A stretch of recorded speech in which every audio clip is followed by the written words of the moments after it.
Our next speaker is a tribal elder of the Zuni tribe. He's a man who walks in two worlds.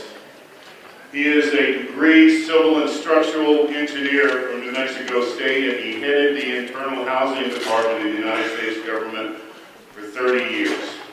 He's an academic, he's an engineer, he's a scientist. He was born on the Zuni reservation at a time when there was no electricity, no running water. He heard the oral histories when it was being passed down from the grandmothers and fathers, and heard all of the stories of Star Nation, of extraterrestrial contact. And those are really incredible stories because it offers a forgotten history. It offers a cultural perspective that we've lost, that white man's world has not had.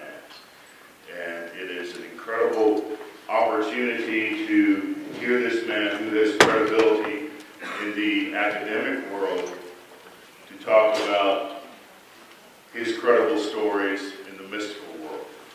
He speaks of ceremonies, of contact with what is called the Space Brothers from an absolutely amazing perspective.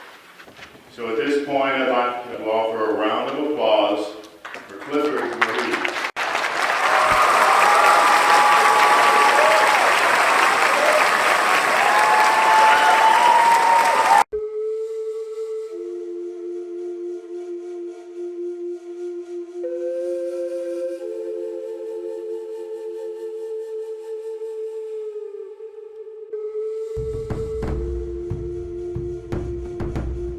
Good morning.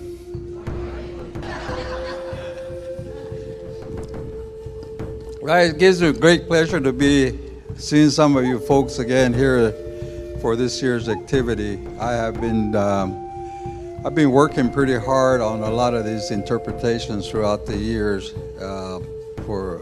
from my roots as a Zuni Indian, and also to merge the scientific world, which I had also been an academic. And so today I want to present to you just a small glimpse of my people back in Zuni, New Mexico. And I send greetings from them to you, and so we'll get started. I would like to, in all activities in the Zuni world, we open up everything with a prayer, so I will do the prayer in my language.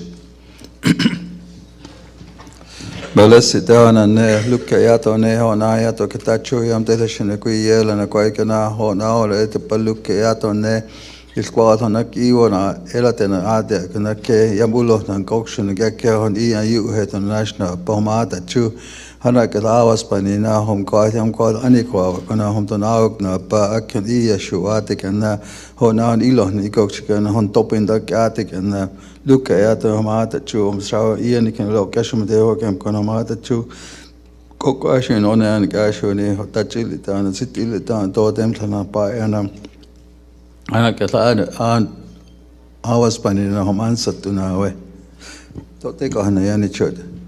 Thank you very much. What I ask for is to the opening of our hearts and our spirit so that they can connect with us from all parts of the universe. And so we could look for their guidance and ask for their blessings so that we can look to our Mother Earth and to all the different peoples of the planet here so that we can all understand each other where we're going to be headed. That's a picture what I took when I started out with the ancient aliens. Last month when I was over in Sedona, they had a meeting and they introduced me as an ancient alien, and I told him, I said, I was only born last century, I'm not that ancient.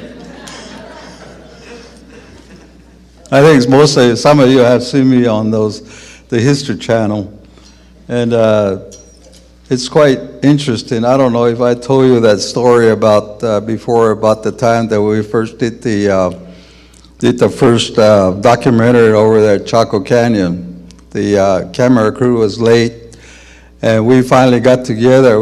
But we had to eat lunch first. I mean, you know, we have to do everything by time perspective. So we ate lunch and came back, and the other part of the crew was lost. So we were sitting over there, and they were looking. The first time I ever met them, and they said, and then say, they were asking me. One of the questions they asked me said that, well, why did the Chaco culture civilization leave? And I looked at this guy, and he said, "You mean you don't know?" He said, "Well, we have read so much about this, and because of drought, warfare, and all that." I said, "No. The reason they left was because they didn't have any cell phone coverage over here."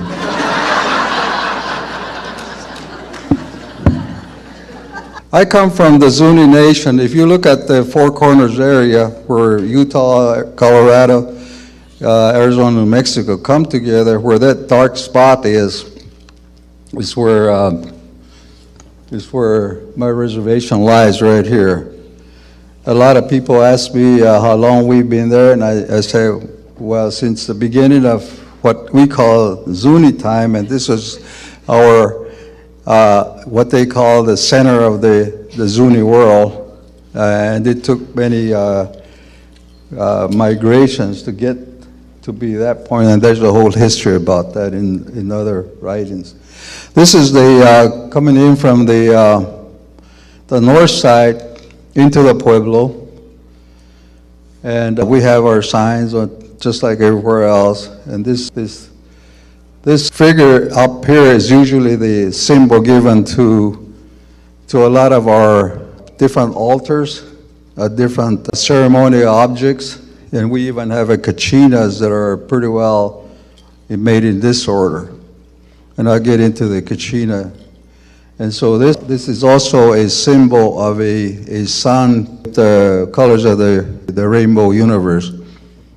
I happen to belong to the Sun clan, and so this is very significant to a lot of our ceremonies. Now here's some of the pictures. A lot of times when we talk about rain, we talk about the rain gods. There's many Kachina dances that do those type of things. And here is the mesa that's east of the village. I live about 2 or 3 miles from that mesa, and this is where has a lot of parallels with the Great Flood. And right here, there's these two slabs sandstone, and in our mythology, that's the sacrifice that the priest of the Zuni people made with his son and daughter to the gods, so that during the flood age, the flood era, that he will recede. So there's quite a story behind the flood era at that time. Who was it that, was it Noah's flood? That's the Bible part. And this is where a lot of your significance of what they call the plumed serpent, which is like Quetzalcoatl in our brothers to the south, Kukulkan. And I've been doing a lot of research on this thing, and it's probably also related to the dragon of the underworld from the Oriental side. I'm still going through a research on that one, but this is a very significant part of we call this the ancient mountain in Zuni. Some people call it corn mountains, but so they had a misnomer on that. The origins of the Zuni people. This is if you read background on the Hopi, the Zuni and other Pueblo tribes, this is what we consider the fourth world, which we're in right now. And our origin is in the Grand Canyon. The Grand Canyon is, there's a lot of background on it. The Zunis, they say, came out first, the Hopis next, and then other tribes to the south. And so this is the Colorado River, where there's a lot of significance of all the different legends and the mythology based upon our the emergence theory or mythology, and we have a lot of reference to all these different significant spots inside the Grand Canyon. One of the things that I have been looking into is the Kincaid expedition back in 1908, where they took out a lot of Egyptian artifacts. Smithsonian was part of that. And so what we have, or what I have done throughout the history of that, is that the Smithsonian had those artifacts.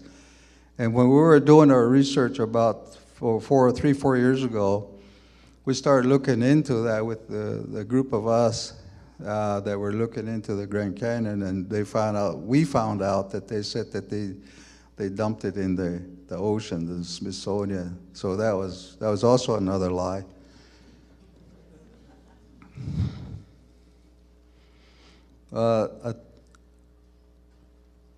There's a portion in here where, let me go back to the Zuni clan systems. From the origin of the Zuni people into the migrations, they went to a lot of migrations, and even to this day, we talk about our brothers to the south, which would probably be the Mexican-based Indian tribes, the Incas, the Aztecs, the Mayans. I think we have also history of the Montezuma and the Aztec nations, and they were talking about their origin is probably the migrations, probably around close to the Utah, up around the Paiute Nation. So there's a lot of history related to the migration route. Now, the clan system was created right after the emergence, and these are what is left over to this day. There was two clan systems that were originated from this emergence, and these are what is existing to this day, except the last one. The Sky Clan probably became extinct probably about either in the early 1900s or late 1800s. So when I ask the grandfathers and grandmothers, it just did not continue on into this century, and we don't have anybody that belongs to their clan. Now, these are the medicine societies. This is another group that emerged from another different Stargate, what we call stargates or vortices in the Los Alamos nuclear labs where they got New Mexico, Los Alamos, New Mexico area. And these are the ones that are left over from many, many different societies. I belong to the Kusharti Medicine Society, and this is they're pretty well in order today, and these are basically right here is where they're called the Warrior Society. They're the guards of all these other the Kachina systems and the medicine societies. Now I've taken a lot of research into a lot of the Kachina system, and we have an annual event called the Shalako ceremony, which is a reenactment of the coming of the gods. And these, if you look at it, these are what we call the Shalako. You can look on that on the internet. It's quite a lot of ceremony involved with this, and these are the Shalako. They're about 6 foot tall or more, maybe about 8 feet. And these are what they call the warrior societies. Each color represents the direction. And these are what we call the Kachina Mudheads or the Kachina Clown Society. And it's all reenactment of what happened a long time ago. Of course, in the old days, I mean, way back thousands and thousands of years ago, these were the ones that actually came from the different parts of the universe. And if you look at other tribes throughout the country, I mean, the world, like for example, the Dogons reenact their spacemen in other parts of the world. If you look at some of the Mexican Indian tribes, they have there's a man that's inside, for example, like in the plumed serpent, and in all throughout the whole groups throughout the planet, there's always somebody that's inside of those things that look like masks. And there's another picture that I don't have any actual photographs. I haven't had a chance to reduce those from other books. And here is one of the Kachina gods, and we have an hierarchy in the Kachina system, is what we call the Longhorn. And he is part of the order of the Kachinas that reenact every year in December. And here's a basic illustration of what altars are.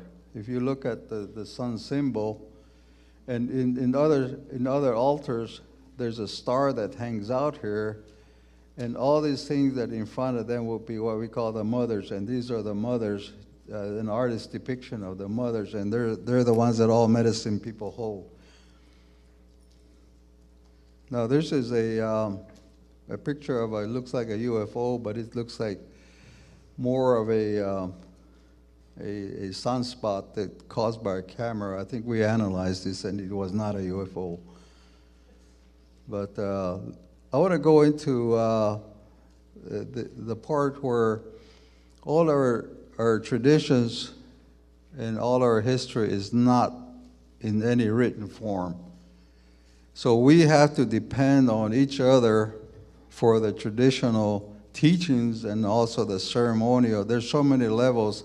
First of all is the everyday language speaking. The second one is when you're in a different order.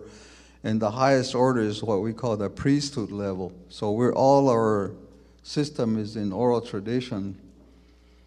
And we have reference to a lot of different animals throughout the other tribes too. This is the depiction of a picture of the white buffalo. We used to have buffalo around Zuni many years ago, maybe hundreds of years ago. And of recent is remember the birth of the white buffalo calf woman. So we have been incorporated with other prophecies throughout the whole Indian tribes, throughout the United States and Canada. Now we have a lot of rituals that is year-round, almost on every time that we have a religious activity. It starts out by a cycle. It starts out with a New Year. Our New Year is in the winter solstice, and it goes year-round, and there's many ceremonies that, depending on the season. Now, our Kachina, a lot of you people probably read a lot about the Kachinas. The Hopis were very famous for making the Kachina dolls. And the Kachina is actually a representative of the ancient beings that used to come to the planet from all different parts of the universe. And so when on the Zuni activities year-round, and this represents the different directions of our Zuni universe. And let me go back to, we have, these are in order. We have, if you look at the colors on these are in Zuni, these are the directions. The yellow, the west, the south, the east, the zenith, and the nadir. And these are all part of the system of the Zuni universe, where it depicts all the different colors of the directions.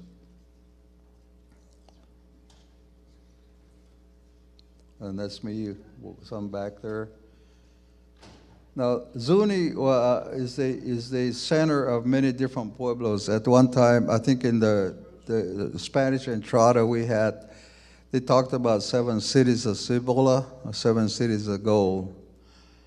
The word Cibola comes from the word for buffalo, which is Cibola.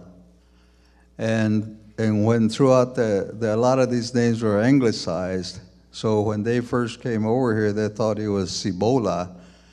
There's a county named after that name, and the Cibola came from the word for buffalo or bison. And so this is if you looked at the other picture, there's that mountain back over here. This is about 1880s under, what is it named, Curtis. And here's an ancient pueblo at one time. This is 1880s. And this part here is still to this day the plaza. That's what we call a Middle Earth. In this, on this part of the wall underneath there's many levels in there. And that's where they call it the heart of the Zuni world. It would be like from what I understand, is that this is where they have their, I would say like some type of it's probably a crystal that sits inside the middle of this place, and only the priesthood are the one that can be allowed to go in there, and they call it the heart of the Zuni world. So it's another grid system, that is the same way as a crystal. It not only does it receive, but it also transmits our messages to the gods when we do our ceremonies and our spiritual activities. All the activities of the spiritual things are held in this plaza, whether they be the medicine societies, the Kachina societies, the priesthood, and all social activities. So this is the main plaza, and it's called the field, and all the Kachinas refer to as our garden. So when the Kachinas come into the village, certain times of the year, they bring all the gifts from the universe, and they give it to the people in this plaza when they go through their dances and their rituals by song, by activity. So it's very difficult to explain how this happens without even having the proper technology to explain it to the Zuni people. The Zuni people know what it's all about, but to explain it back into to the rest of the world. That's where I had a hard time deciphering a lot of these activities and also the concepts into what I call it the other languages. But we all pueblos have in their plazas, they have that activity related to that point to where the gods can come in through the receiving and transmitting areas. So if you look at it from the crystal standpoint, that's what this place is. Now, in the old days, they didn't really have a lot of artistic temples like they have in other parts of the world, because they were always in migration.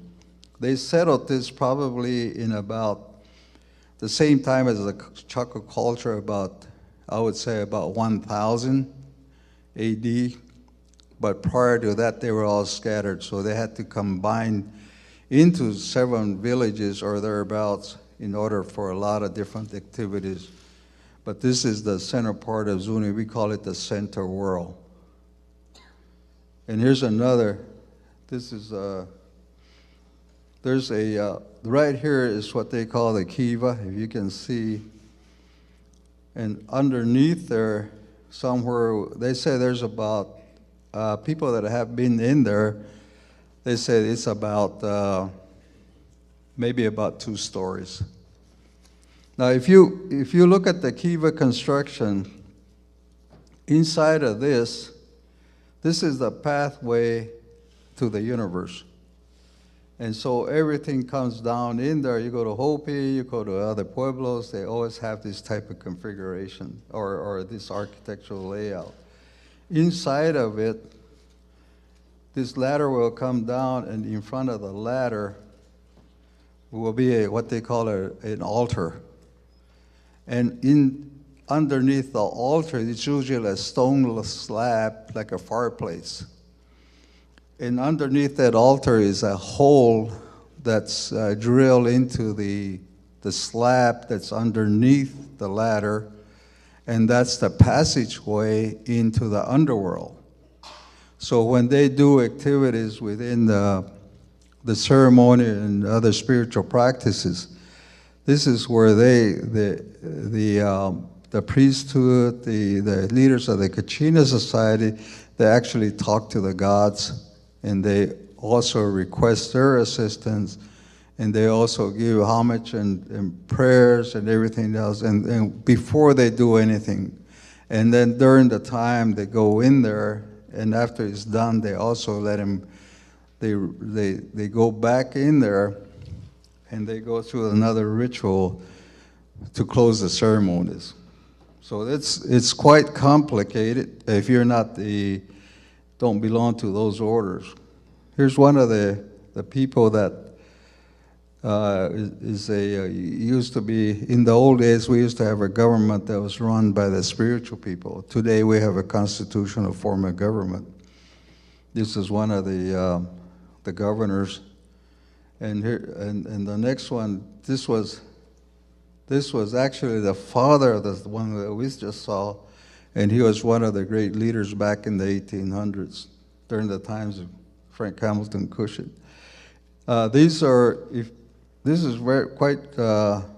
Each pueblo has their own design of their pottery.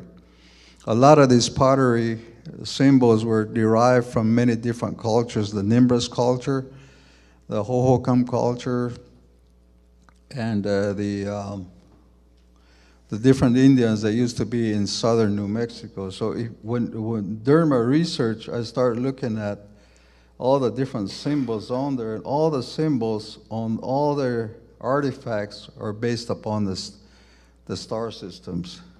A lot of them has been taken away by the museums, and it's been quite hard to get some of those back. This is a typical dress back in the old days. I think I said that last year this was a Democrat, but I think it's now, I think he now belongs to the Tea Party.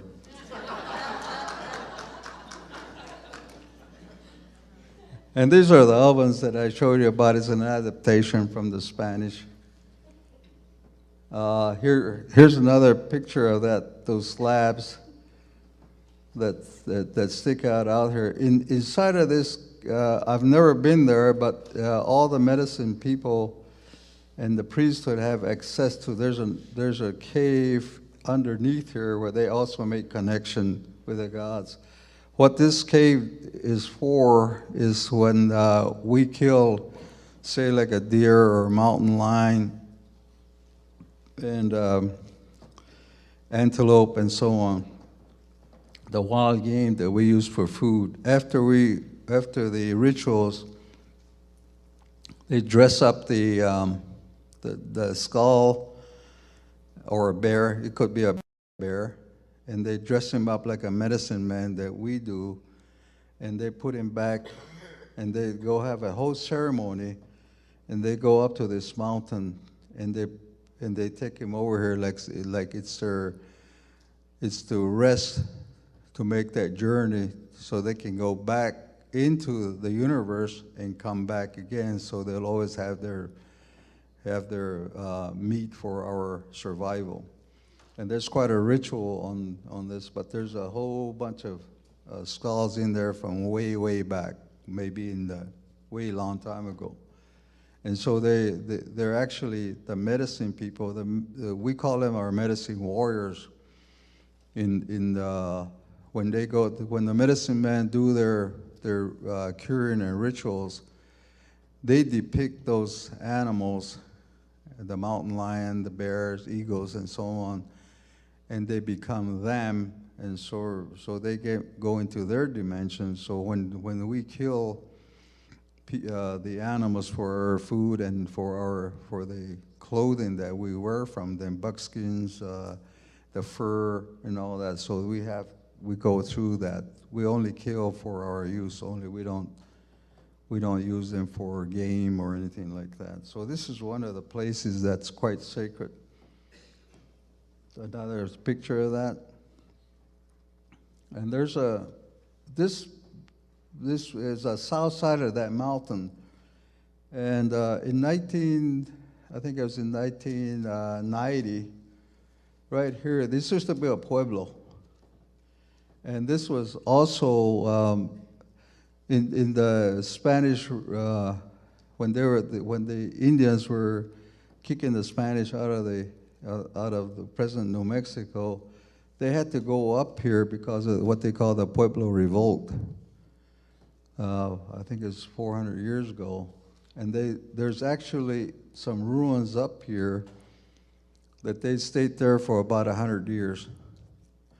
And you go back today, it's pretty hard to get up to, but there's still a lot of artifacts that are pretty well preserved up there.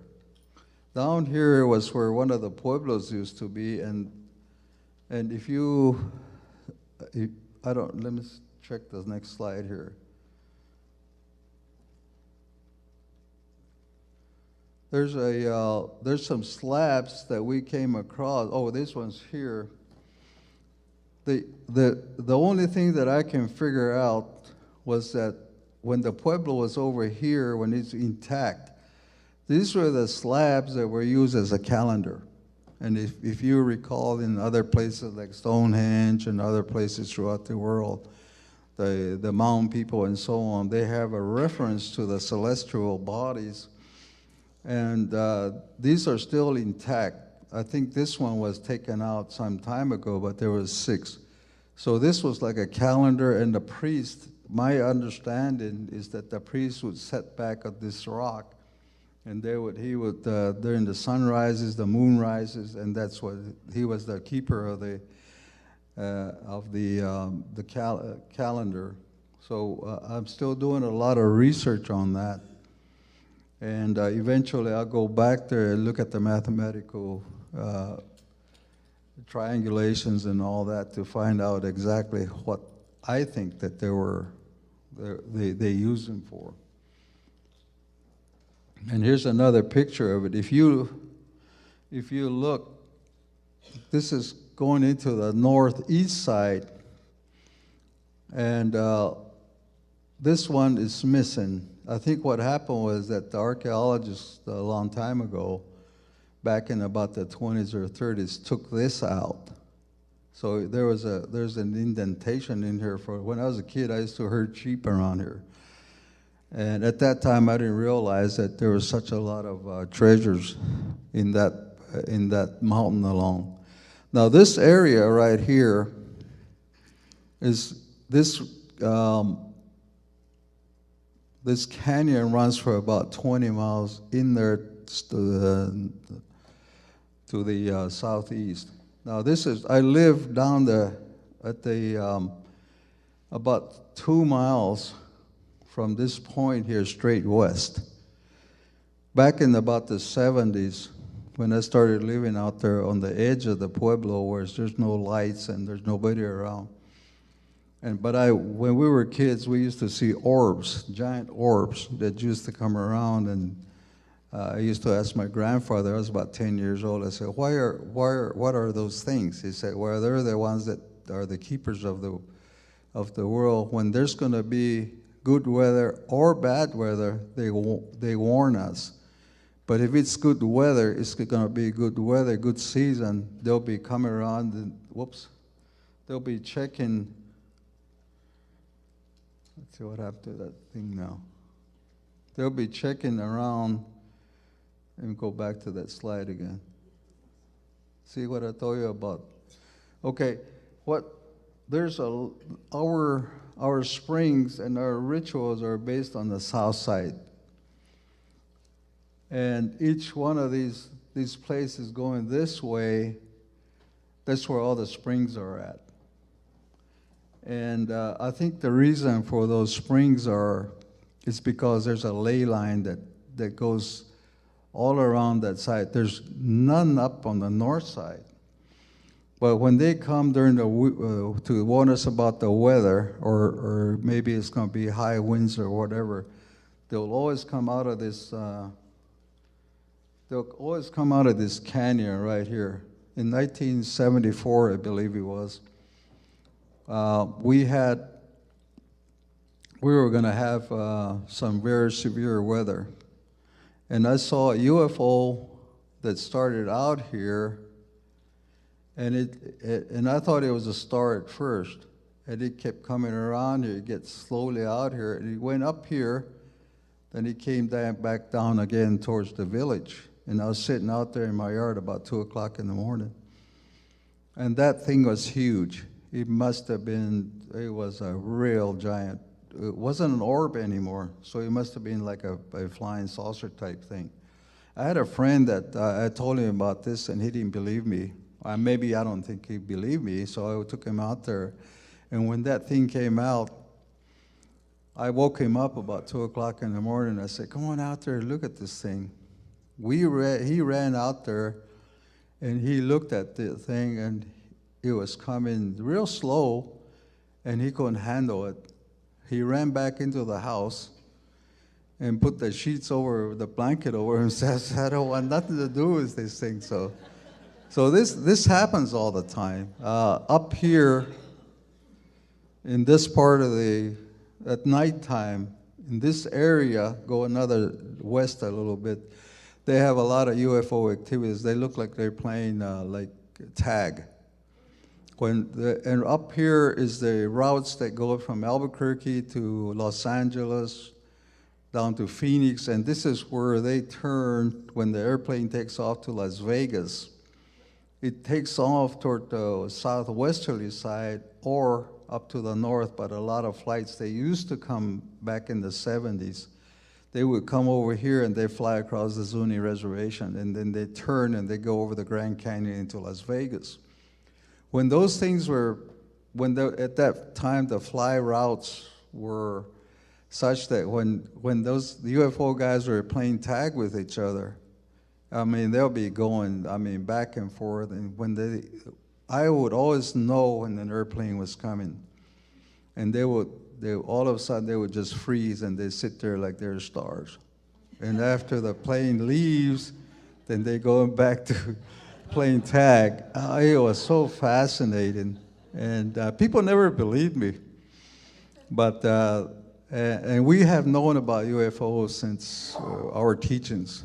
We call them Gathawani, which means the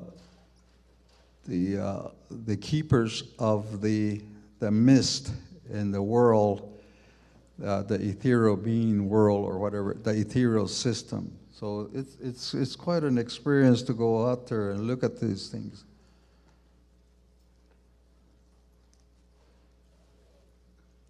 Now there's other pictures of it. See, this is where that canyon I'm telling you about, they come through. In about 1980 or 1970, I have a friend of mine that we've done a lot of work together. He was a young man at that time. They used to make a trip back somewhere around September, August, and they woke up when it had been raining a little bit, and that's the time the UFOs come, where they come through a drizzle rain. And they woke up about, sometime in the evening, maybe midnight or whatever, and they had been sleeping out there in they're camping, backpacking and all that. They woke up, and there was 3 guys that were coming in. It takes about 2 days to walk out of that 25, 26-mile canyon, and they were about halfway. They woke up one night after it had been drizzling, and one of the guys was asleep, but another guy woke up, and he couldn't go back to sleep, so he was looking up in the sky, and all of a sudden the UFO came around and sat above them. And he woke his buddy up, and they were carrying a rifle. I think it was like about a 30-30, I think it was Winchester. And he said, "What is that thing?" He said, "Let me shoot it, see what happens." He said, "No, you're not going to shoot that. We're going to be zapped to death here." So they said that they looked at it for about 5-10 minutes, and it had all the lights that go around, all the different yellow colored lights and so on. And he said that we were so fascinated, and after he left, they said that's when we got scared. And so I told him, even if you try to shoot him, he said you couldn't shoot him because they freeze everything. So this was where that canyon is quite prevalent with UFO activity. There's not a picture of those mountains, the same mountain. I had another slide that it probably didn't register into my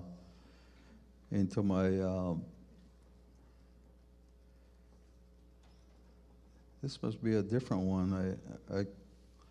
There's a lot of things that I put together the other day, and it doesn't seem to have come out on this one. Again, I'm not a technical person. But going back into the petroglyph part, this is our written, language in stone, if you want to call it that. A lot of these petroglyphs are about the similar throughout the whole country. And if you look at some features on ancient aliens, some of them are basic all over the world. One of the things about the emergence theory or mythology is that when the people were formed into functional human beings, they had 6 digits, 6 toes, 6 fingers. And they even talk about, the Zunis even talk about, we had tails when we came out. And so this was, in some petroglyphs, you'll see 6-digit hands, feet, and other times that you'll see look like tails, but they're not tails. It must have been some type of appendage at that time. And these are pictures. Now, there's a scientific theory about this. They have these 2 spots on each side, but there was a depiction of some type of a heavenly being or a heavenly body at that time when they used to see that. It's a very highly scientific research on that. A person from Los Alamos Nuclear Labs did that for a number of years. So I haven't gotten around to putting it in my slides. Now, there's a lot of different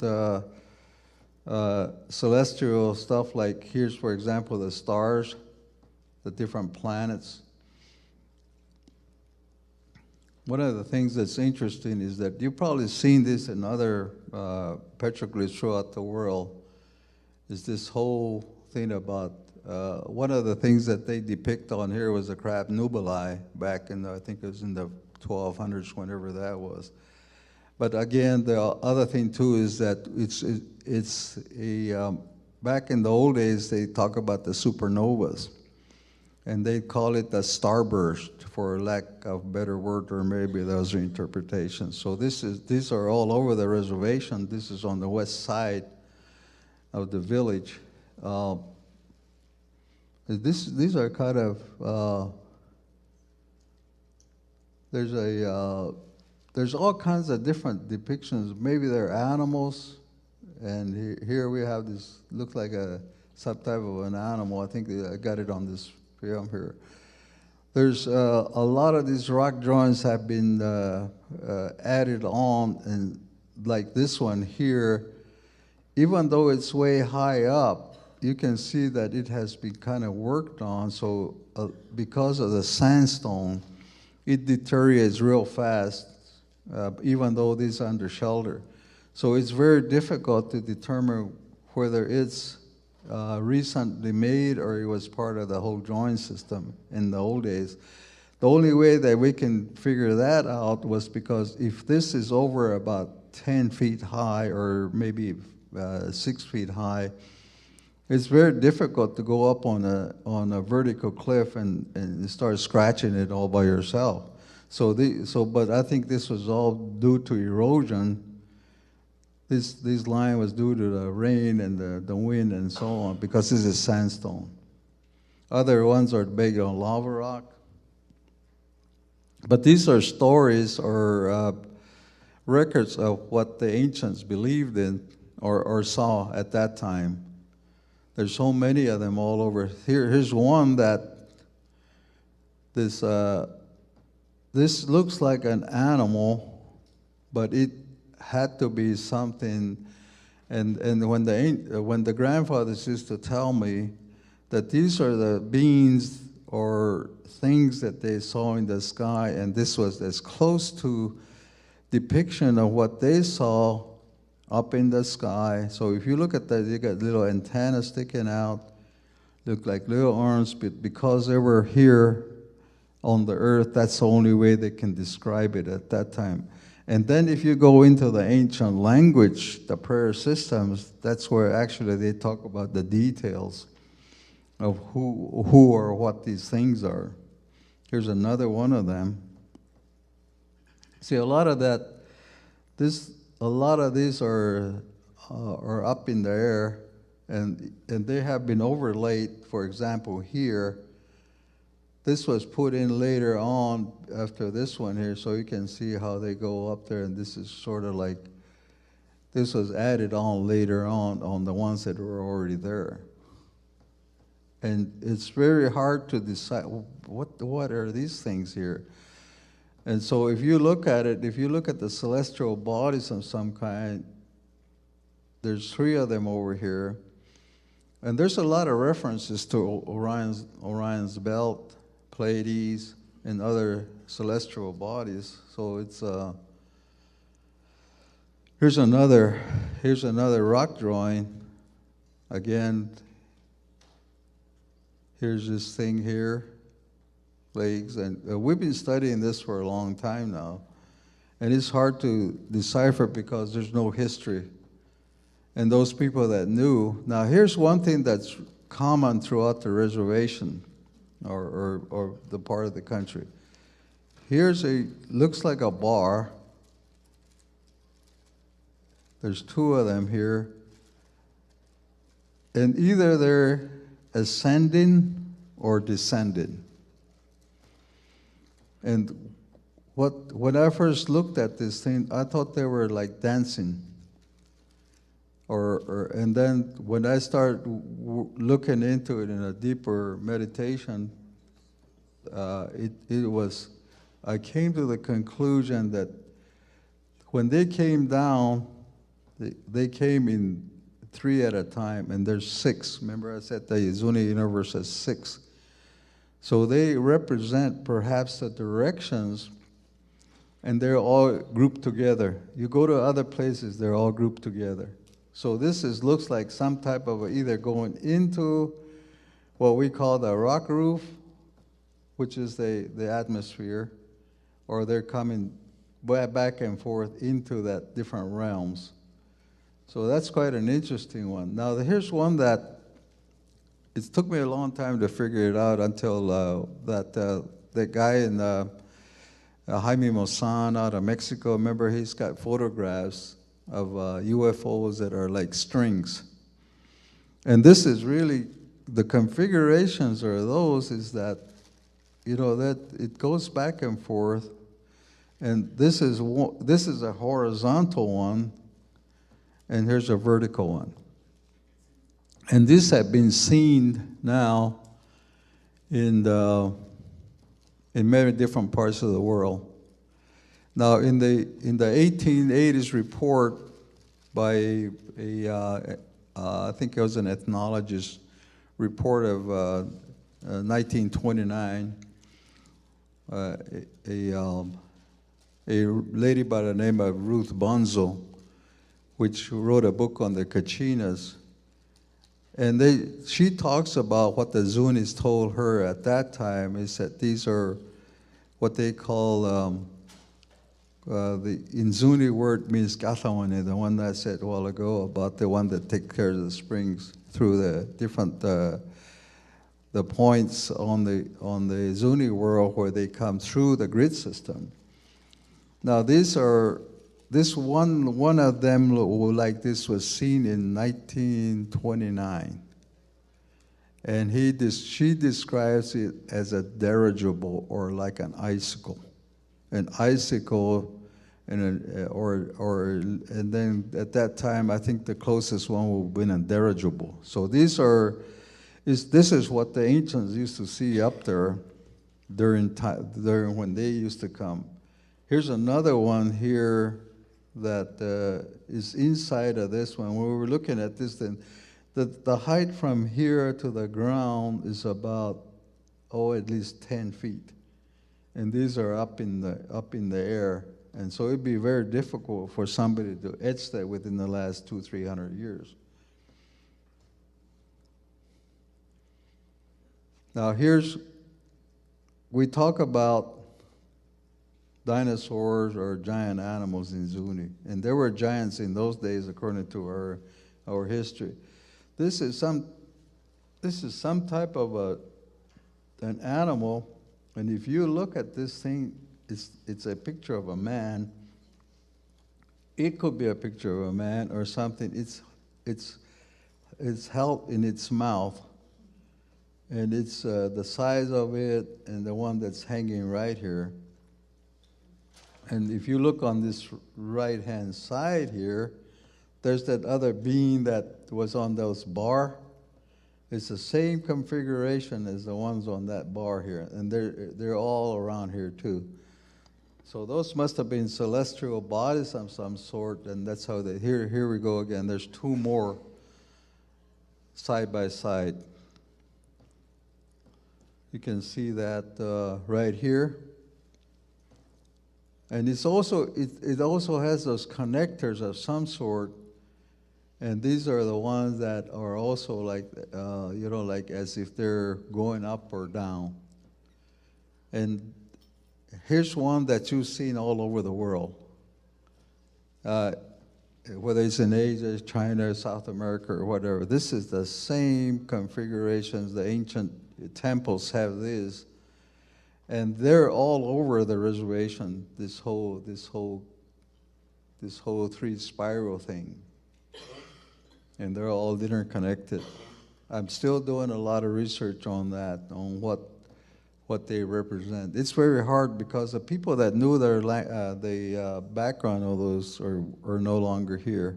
And they never passed it on because, again, we didn't have the ways to convey it maybe photography or whatever, because up until about I'd say about in the 50s, taking pictures, recordings were very well prohibited by the old people. The only ones that got through were the anthropologists and archaeologists, ethnologists, and so on. And there's a lot of photographs that has survived throughout the years, and then in 1970s, I believe it was, the last surviving, for example, in my society, he said, we cannot go on forever because it's very difficult to learn all the different songs, chants, prayer, rituals, whatever. So he was the last of the old people in my society to say, okay, you even though we restricted it for years, we're going to now let this continue.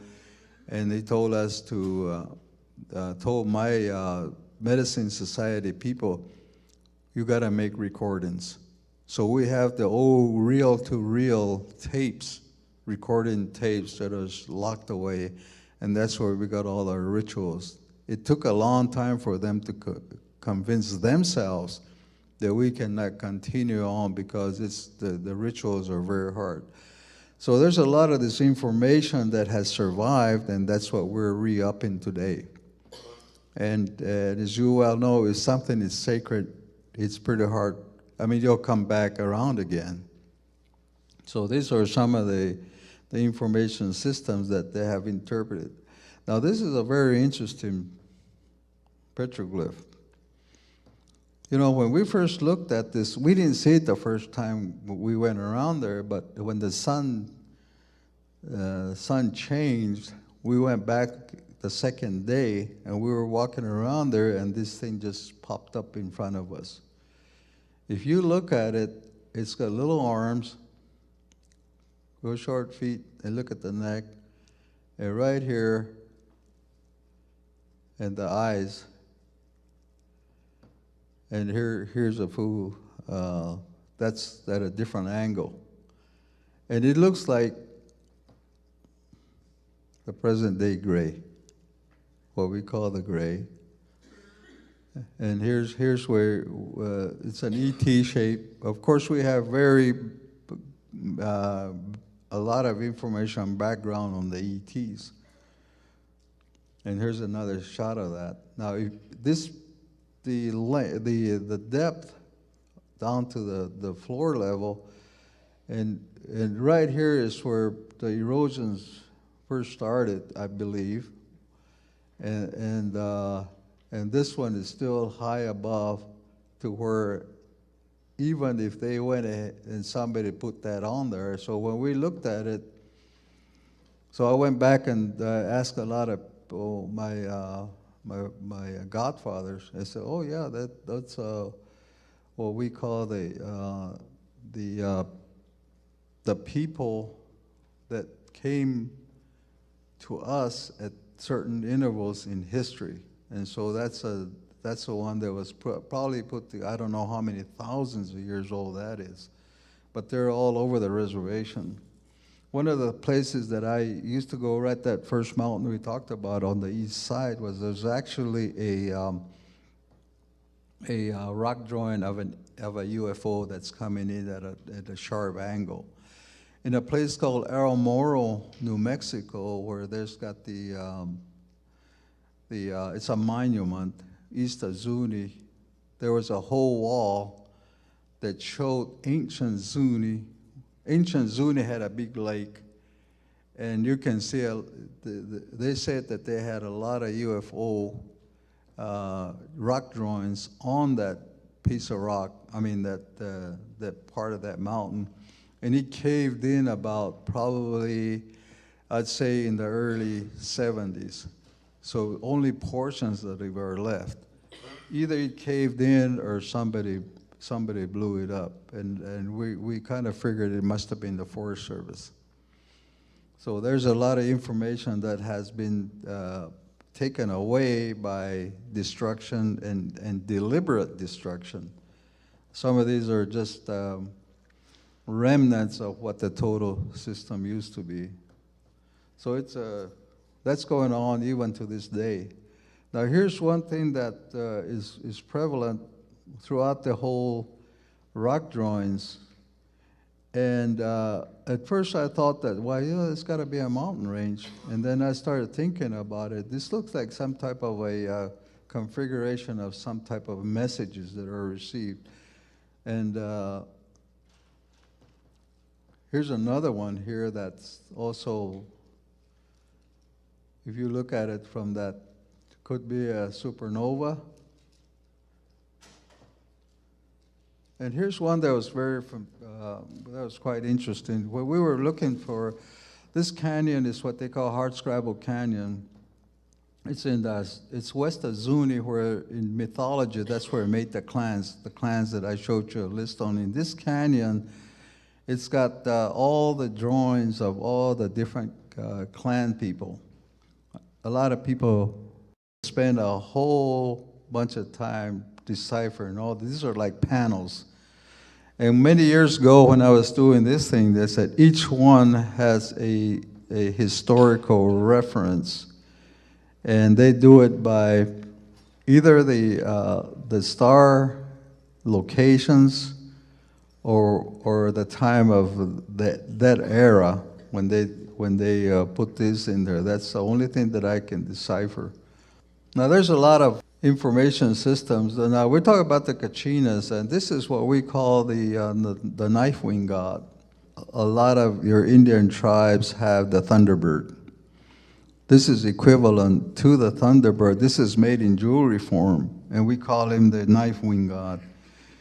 This is a celestial being, and the reason they call him a knife wing god was because he used to, like a flint or some type of a fire-producing material, that when he came through the sky, he would create a lot of electrical charges, a lot of lightning. So this is also one of the gods of the universe that used to come onto the planet, and the Zunis have a big history on that. Here's one of the Kachinas that, again, set into a jewelry setting. A lot of our Kachinas have this thing on their heads. Even the medicine man, this is a plume. The medicine man also uses the plume as on their heads when they're performing ceremony. And all Kachinas have some type of, you might want to call it antenna. And some of the jewelry that the Zuni is famous for. Somebody asked me one time, how come you don't wear Zuni jewelry? I said, because I couldn't afford one.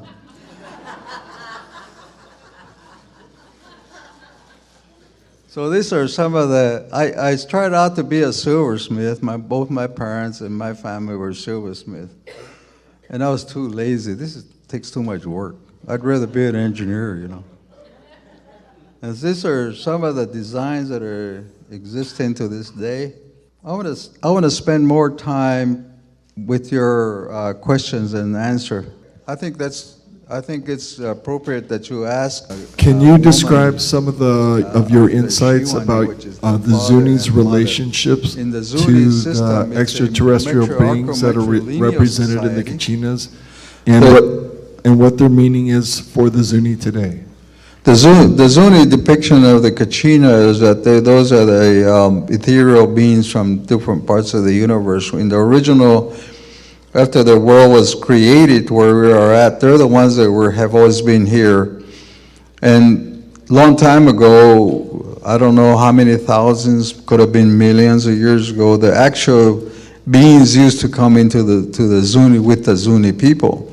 The reason that they went into a Kachina was because between the priesthood of the Zuni people and the Kachina world, which were the extraterrestrials, priesthood of the Zuni people and the priesthood of the extraterrestrials came to a truce.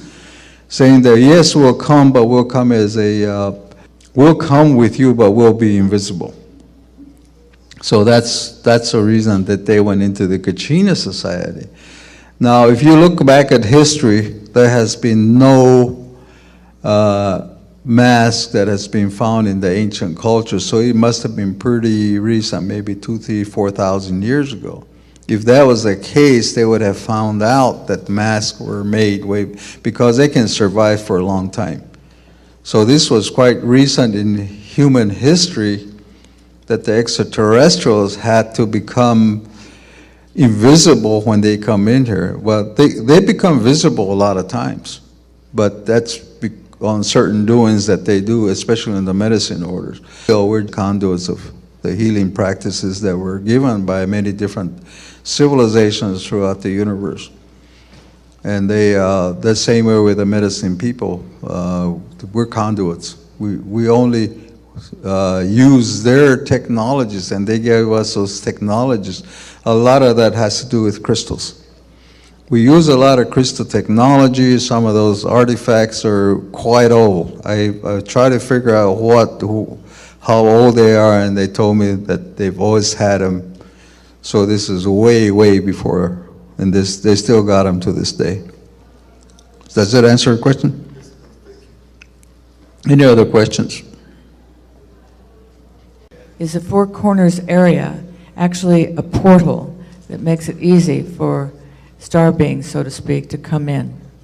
Well, there's many portals. It depended on what part of the universe you're from. There are so many portals, and there are so many vortices. And they're all over Arizona, they're all over New Mexico that we know of in our teachings. There's a lot of things that have occurred within the last 200 years. When the white man first came about, they knew about these things. They found out about these things, and that's why they destroyed a lot of things. And because that was against what their mission was, God, gold, and glory. So that's when they started destroying a lot of things. The Smithsonian had a lot to do with it. And throughout my studies and throughout my connection with them, a lot of those portals that the ancient ones, they left. Chaco Canyon is one of them. And a lot of people do not realize that throughout the history there has been some light forces. And that was also predicted by the ancients. Later on, they opened them up. The pyramids are a good example. Certain parts in Mexico, they opened those up. And they also knew about these things. And once they're opened up, yes, there's a lot of places throughout the Southwest that we are familiar with that are portals. So my research and my conclusions is because the big guys are way up there, thousands, millions maybe, up there, but those are the ones that dropped. It's just like any other logical system. But in our way of thinking, we've always had that. When they come as orbs, they come as flying saucers, they come in like dirigibles. And I have so many experiences with different types of UFOs. So that was probably a surveillance in Roswell, because it was a small one compared to the big ones. And it's been going on ever since. The Zunis is a civilization that adopted a lot of different tribes. Because if you look at the history of Chaco, Mesa Verde, over here at Sedona, down south, the Hohokam, the Nimbras, the Mogollon people, there was such a crossroads at Zuni. And we also had our brothers and sisters to the south and up to the north, and it was quite a civilization at that time. The recent satellite photos show all the network that they had. Of course, a lot of it was already destroyed by the time the satellites went up, but they put it together. So I would say that there was more than that. At one time, estimated that there was about, just upon the teachings and the rituals, there must have been at least 25 different pueblos. And the Zuni were there at the same time as the Chaco culture, which folded up probably in about the 1500s. And Zuni was one of them. They call it the house of the great, they call it Yellow House. Back in about 1400. There's history of the Celts. There's history of the Orientals. The Orientals actually lived right next to Zuni behind that big mountain I talked about. And there's a book out by a person by the name of Nancy L. Davis, if you want to look at that background. It's called the Zuni Enigma. And the Zuni Enigma, she talks about that group, and so I went back and researched that, and the grandfathers told me that yes, there was a civilization outside of Zuni. They were what we call the Little White people, which are the Orientals. They helped the Zunis fight the Spanish, and they had such an advanced techniques.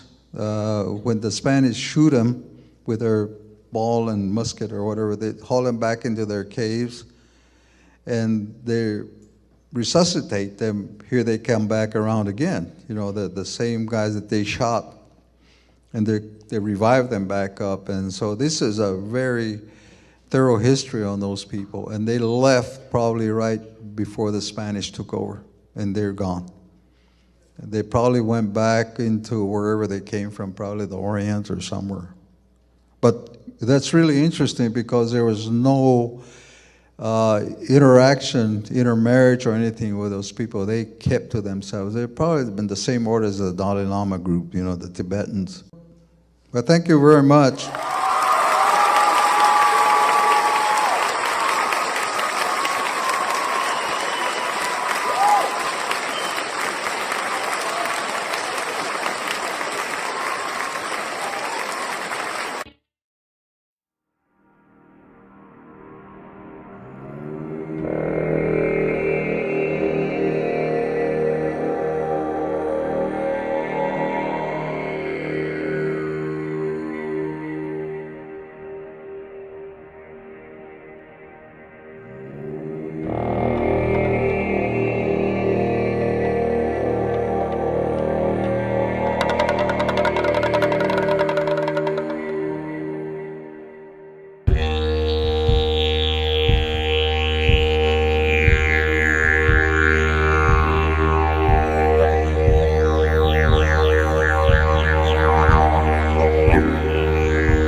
If I were you, I would say yes. Speak, Lord. Speak, Lord. Speak to me. Speak to me.